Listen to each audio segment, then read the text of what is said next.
Greetings and salutations all, I.S. Anderson here once again, and it is finally time. This video I've been putting off for a while. Some of you have been anticipating it, some of you have not. But today I make every attempt I can to debunk the most beloved and most popular Game of Thrones theories out there. R plus L equals J. That theory being that Jon Snow is the product of Rhaegar Targaryen and Lyanna Stark. I, of course, do not believe this theory. I actually believe the theory of R plus L equals D. I actually believe that Rhaegar and Lyanna's child was actually Daenerys Targaryen. You know, despite the tale that apparently she was born on Dragonstone to Mad King Aerys' wife, and you know she was the sister of Rhaegar and Viserys. And the counterpart to that, well, you know, who exactly are Jon's parents then? Well, that I think would be B plus A equals J. That being Brandon Stark and Ashara Dayne are actually Jon Snow's parents. Now, a brief disclaimer before I begin the video. I realize that no matter what I say, there's a lot of people that are not going to believe what I have to say. I mean, be honest with you, there's a very good possibility I won't really sway anybody's mind. I'm sure most of you are probably watching my video like this right now. Hell, even if I'm proven right, even if it's years after, you know, A Dream of Spring comes out, and it turns out I was right, and you know everything that I predict comes to pass, there's still going to be some people who are still saying, "No, I don't believe that. Rhaegar and Lyanna were Jon's parents. I'm not going to believe this other stuff." No, you wait. They'll be out there. Oh, yeah, they will. But despite all this, I still feel it necessary to get my opinions out there, get what I've learned over the course of reading the books and over the course of my research of, you know, getting people's arguments on both sides, and just everything. I felt it really necessary to put my piece out there. So the way I want to do this is mostly I'm going to be focusing on rebutting, you know, R plus L equals J, and you know giving some facts as to why I think these are actually, you know, evidence as to, you know, Daenerys being Rhaegar and Lyanna's child, plus Jon being Brandon and Ashara's child. Now I'm going to leave links in the abyss to the 3 videos that got me started on this path, which I think explain things pretty well. You know, you can watch them later, you know, peruse them at your leisure whenever you want to. But, you know, for courtesy's sake, I am going to sum up the main parts right here. So as you may or may not know, Rhaegar Targaryen was very into prophecy. And one of the prophecies, you know, that goes around in Westeros is the prophecy of Azor Ahai, which Rhaegar was most likely into himself. He was pretty mysterious, but everybody knows that he was into prophecy, and the Azor Ahai one is a very popular one. So it makes sense to think that he was very well versed in it. So Rhaegar convinces his friend Oswell Went to hold, you know, the Harrenhal Tournament during the year of the Fall Spring, which turns out to be, you know, one of the biggest tournaments in history. Now, during this tournament, Rhaegar does very well. In fact, it's believed he cheats, and when he wins the prize, he passes over his own wife and crowns Lyanna Stark the Queen of Love and Beauty. And he does so with a crown of blue winter roses, which happen to be your favorite. So all this kind of points to the fact that Rhaegar had kind of planned this from the beginning. Meanwhile, Howland Reed mysteriously appears from the neck and shows up at the tournament. He gets beat up by a bunch of 15-year-old squires and becomes friends with the Starks because of this. Now, one of the things that happened during the tournament was the Night of the Laughing Tree. The Night of the Laughing Tree, he comes out and he jousts against the 3 knights of the 3 squires that beat up Howland Reed. And this, you know, knight, he tells these other knights to discipline their squires or else, and then he disappears. Now, personally, I think this was Brandon Stark. A lot of people think it was Lyanna, but I think it was Brandon Stark because he was well known to be good at jousting, and you know, apparently the Knight of the Laughing Tree had a really large, booming voice. And Brandon was a very boisterous person, so I tend to think that Brandon was actually the Knight of the Laughing Tree. Howland Reed not only befriends the Starks, but he manages to manipulate the situation and so that the Starks tend to notice the beautiful Ashara Dane of Dorne. Ned starts crushing on Ashara, but he's too shy to ask her to dance himself, so his big brother Brandon has to do it for him. Now, Brandon was, shall we say, he was the Robert Baratheon of the Starks. He was the eldest son, and he was very boisterous. He was a good fighter, good jouster, and he was also quite the womanizer.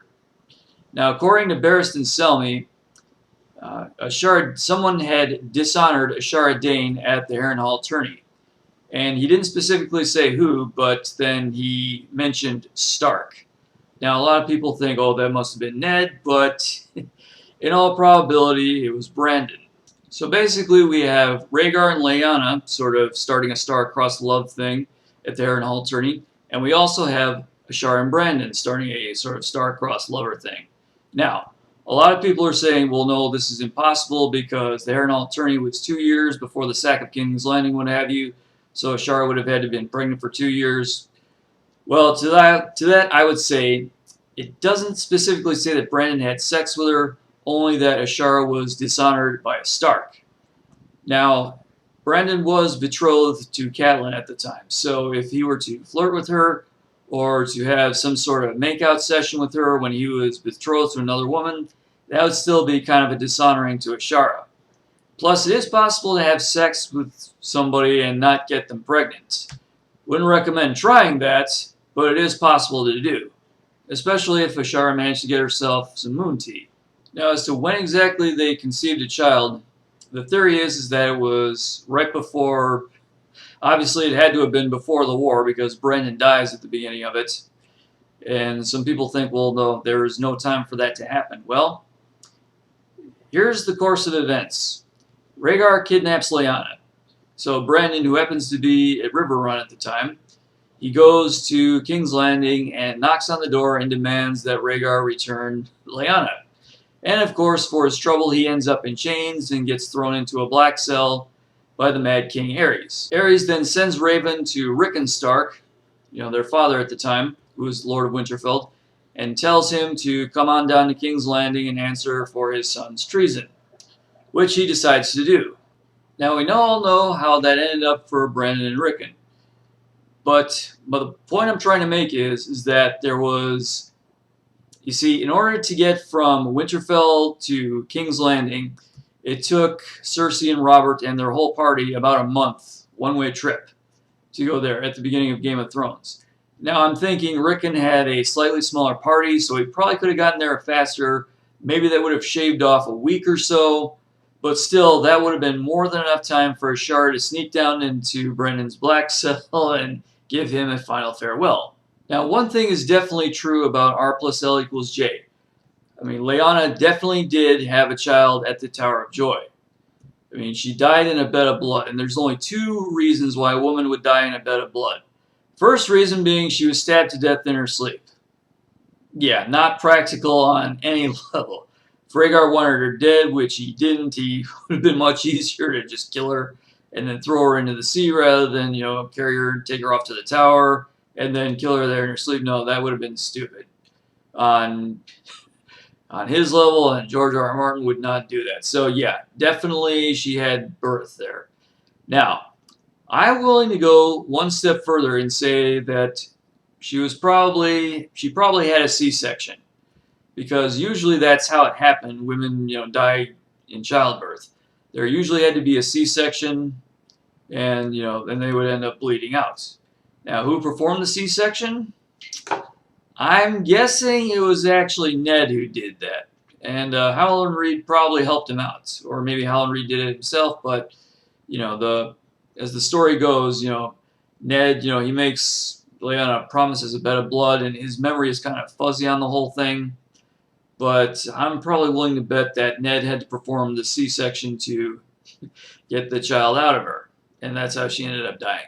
Now, all through a Game of Thrones, Ned is haunted by this, by this promise that he made Lyanna. But the interesting thing is that the promise happens to be triggered at specific times. Normally, it's usually when he holds, a small child in his arms, or it happens whenever Robert orders him to kill Daenerys.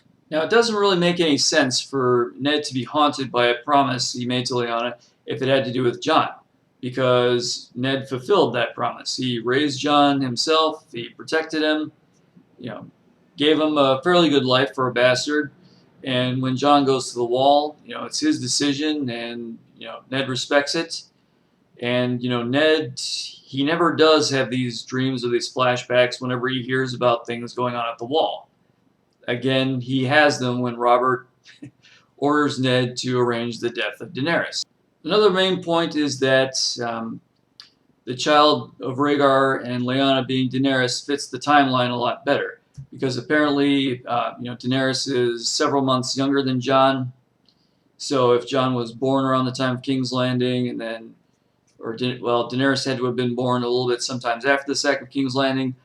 I'm not going to get into the whole timeline thing. Again, if you want to see a more extensive explanation of, the timeline, how it fits in, watch the videos I quoted below. Now, of course, that raises the question, well, if Daenerys is born to Rhaegar and Lyanna, and then Ned finds her at the Tower of Joy, then why is it, he ends up taking Jon back to Winterfell and raising Jon? Well, as you may or may not know, but it's actually pointed out in the video, Ned has to return to Starfall, where Ashara is, to return her the family sword. So it makes sense that there would be a baby swap, because, Ned can't raise a blonde baby as his own, plus, Ashara, if she has her own bastard, then there's all this question about, who's legitimately the heir and all that stuff. So it makes a lot more sense for it just to let Ned have him. And Ned's the uncle anyway, being Brandon's son. So basically that's how that works out. So from that point, we know what happens with Jon, from there up until, the beginning of Game of Thrones. But then why is it Daenerys is with Viserys over in the east and not, raised in the Dane family household? Well, from what Viserys tells Dany, and that's really the only information we have to go on, their mother, was pregnant with Daenerys when they went to Dragonstone. She had her on Dragonstone, dies in childbirth, I guess, and then the knights whisk them away over to the east before Stannis gets there, to execute them or whatever. And they live in Braavos for a time. However, we know that this is a lie, because Daenerys has a memory of a lemon tree being outside her window. And Braavos is not exactly the type of place where lemon trees grow. It's very cold, it's too far north, and trees pretty much don't grow there at all. Wood has to be imported in, and it's extremely expensive. So Dany definitely did not grow up on Braavos. Okay, and the last point in those videos that I linked below is about the Kingsguard. And basically, to sum it all up, the Kingsguard were not there to protect any heir. They were there to protect something else. Either secrets, or perhaps to be the last component in a spell that involved blood magic. I am going to get more into this later on, add my own thoughts into this, but basically, the Kingsguard were not there to protect any heir. Okay, I'm done summing up. Now let's get into my own reasons as to why I think R plus L equals D and not J. Now before I get into my rebuttals, let's talk a little bit about Ashara Dane. Now the Danes, they're a very prominent family from Dorne. They happen to be very loyal Martell bannermen. In fact, Ashara herself, she's the sister of Arthur Dane, who is one of the Kingsguard, that was at the Tower of Joy. But she also happened to be the handmaiden of Ilya Martell when Ilya was married to Rhaegar and they lived in King's Landing, and that's why Ashara was there. Now, rumor has it, sometime after the sack of King's Landing, Ashara had a stillborn daughter, and then she casts herself out and commits suicide for some reason. She jumps off a cliff or something. Weird thing is, though, they never found her body. Now, rule 1 of fiction. If they don't find the body, they ain't dead, and they're going to show up sooner or later. Now, obviously, Ashara has a pretty good inside track into the whole Tower of Joy incident. Now, is she going to show up in the future? Or maybe she already has shown up as somebody else. So yes, I am one of the people who buys into Quaithe actually being a Shara Dane. Mostly because they describe her as having a mask made of starlight. Stars, as in the Dane family sigil. Because a star came down and crashed onto the ground and they made a sword out of it, which is pretty cool. Another reason I think Quaithe is actually a Shara Dane is because Quaithe, I don't know if she uses them exclusively herself, but she does have a lot of experience with glass candles, and she does know when glass candles are being used against Dany. So let me read you this one little passage from A Dance with Dragons here. Hear me, Daenerys Targaryen, the glass candles are burning. Soon comes the pale mare, and after her the others, Kraken and Dark Flame, Lion and Griffin, the Sun's Son, and the Mummer's Dragon. Trust none of them. Remember the Undying. Beware the perfumed Seneschal. So we know that Quaithe, uses or at least has some involvement with glass candles. Now, I know there's no real proof that she's a Dane because we don't really know if the Danes had any experience with glass candles or magic and the like, but we know that the Martells do. So to sum this up, if R plus L does equal D, and Shara did receive Daenerys as part of the child swap, and she did arrange to have Dany, swept off to Essos to protect her, it does make sense that she would fake her own death and, take on this disguise in order to watch over Daenerys from afar.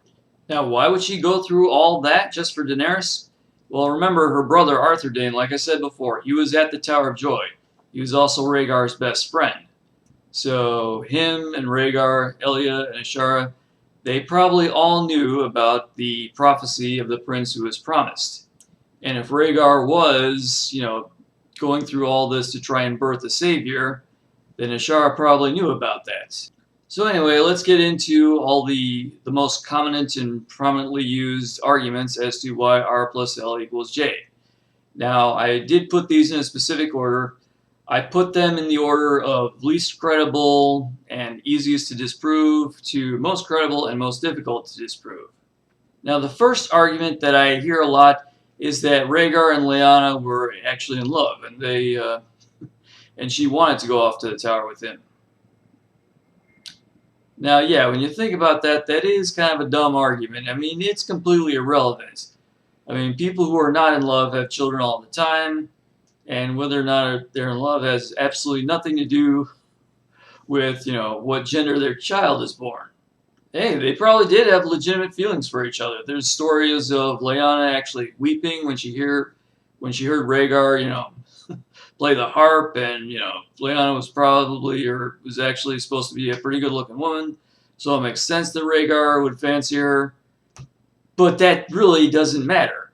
I mean, Rhaegar could have taken Lyanna completely against her will, taken her to the tower, and used her as he will, or the whole thing could have been Lyanna's idea. It doesn't matter. Another argument I see mentioned very often is that, well, the theory is just so popular that it must be true. Yes, you know what else is a real popular theory out there? Well, Benjen Stark is missing, and we don't know who Cold Hands is. Cold Hands wears garb of the Night's Watch. Benjen is a part of the Night's Watch. Hey, Benjen Stark must be Cold Hands. Whoops. A slightly more credible argument for R plus L equals J has to do with Ned's refusal to kill Daenerys. The theory goes is that because Ned raised Rhaegar's son, who they say is Jon, that Ned gained a certain sympathy for the Targaryens.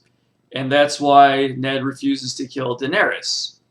Now, I would like to point out that, Ned, he wasn't really cool with the whole killing Rhaegar's children at the Sack of King's Landing thing. I think that might have more to play into it, regardless of who Rhaegar and Lyanna's child was. But you see, the thing is, his refusal to kill Daenerys, that's pretty much plays into the whole R plus L equals D way more than R plus L equals J. Once again, it all comes back to the promise that Ned made to Lyanna.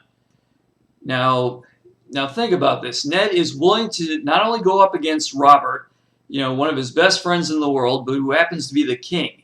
He's willing to resign as the hand of the king just because he doesn't want to kill somebody who could be a potential enemy to Robert in the very near future. He values Daenerys more than he values his friendship with Robert.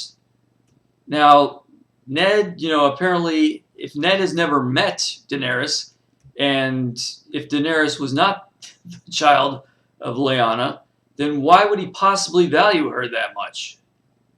Plus, if you think about it, if Jon was secretly a Targaryen, the greatest way to draw heat away from him would be to concentrate on killing Daenerys. And if Ned did manage to kill Daenerys, then Robert would say, hey, there's no more Targaryens in the world. Ned could just say, yep, no more Targaryens. Okay, so now we come to the argument of, the Three Kingsguard. There must have been, a son there because they were there to protect the heir of the Targaryen dynasty. Now, let's put aside the fact that, Rhaegar and Lyanna's child would have been a bastard, would have been polygamy, which means, in the light of the seven, that's 2 strikes against him, so he can't be king, so he's not the rightful heir. Let's put all that aside for the time being. Now let's remember who they are. Sir Arthur Dayne, Ashara's brother, and Rhaegar's best friend, so somebody who was in with him on this from the beginning. Sir Oswald went to convince his brother to throw the Harrenhal Tournament, so he was in on it from the beginning. And Gerald Hightower, who was the commander of the Kingsguard, and, so not really sort of a wild card, but, his family is sort of associated a lot with magic and prophecy, so there is that. Now, when Ned Highland and those 5 other dudes arrive at the Tower of Joy, the Three Kingsguard are there to greet them, and Sir Oswald went, he's kneeling on the ground, sharpening his sword. Now, see, to me, that indicates that those Three Kingsguard were intending for there to be a fight from the very beginning. Now, if you think about that, if they were there to protect whoever was inside, that's probably not the best way to go about doing it. They're outnumbered, but, they're pretty arrogant. They are Kingsguard, so they figure, well, we've got a good chance against them anyway. But these guys are pretty smart. I really don't think they thought Ned was there to harm Lyanna and her child. So Ned says to them, we missed you on the Trident, and I thought you would have been in the war and all that stuff. And, everybody knows they say, the Kingsguard, we swore a vow, we do not flee. But then everybody tends to forget to say, curse be on the usurper if we had been in the war. Because, they're convinced that they would have ended the war. And, from what they say, their attitude and their tone, it kind of indicates to me that they wanted to be in the war. And let's be honest, that would have been the best way to protect the Targaryen dynasty. Because Rhaegar, he was the rightful heir up until the Trident and Robert killed him. And then his son Aegon was the rightful heir at the time of Rhaegar's death. But they weren't there to protect him either, were they? And as soon as baby Aegon is killed, then Viserys becomes the rightful heir. Anyway, the point I'm trying to make is these Three Kingsguard, they were never about protecting the Targaryen dynasty, because being at that tower through the whole war is definitely not the best way to do it. They were there to carry out Rhaegar's plan. And since they indicated that, they wanted to get into a fight from the very beginning, it seems to me that they wanted to sacrifice themselves. And why would they do that? Some sort of blood magic, I would assume. So they were there to save a savior, not a king. Now, granted, it still could have been Jon, and Jon being the savior, or it could have been Dany and been the savior. My whole point is that, the argument of it must have been a boy because the Kingsguard was there to protect the king is not a valid argument at all.